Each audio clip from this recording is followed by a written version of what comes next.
Hello বন্ধুরা, তোমরা সবাই কেমন আছো?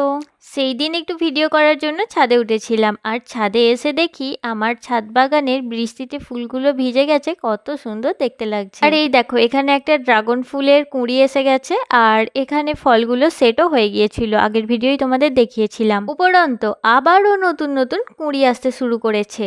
এই দেখো, সেই যে ফলগুলো সেট হয়েছে একসঙ্গে তো 7টা ফল সেট হয়ে গিয়েছিল, তার মধ্যে এই দেখো এটা হলো কালার চলে এসেছে। আর এই দিকের এটা কিন্তু আরো একটু বড় হবে, কারণ এত ছোটই তো আর পেকে যাবে না। এখানে একটা ফুল ফুটে গেছে, এটা কয়েকদিন পর ফুল থেকে ফলটা আলাদা করব। আমার গাছটার বয়স যেহেতু 11 মাস, আর এতেই কিন্তু এই প্রথম আমার গাছে ফুল ফল হচ্ছে। গাছের ফল পেড়ে খেতে সত্যি কত সুন্দর লাগে, আর যদি হয় সেটা প্রথম গাছের ফল। পাশের ক্যারেটেও এই গাছেরও কিন্তু বেশ ডালগুলো বেরিয়েছে দেখছি। আর ছাদ বাগানীদের একটাই সমস্যা, বৃষ্টি হলে এই যে এই কাজটা তো করতেই হবে।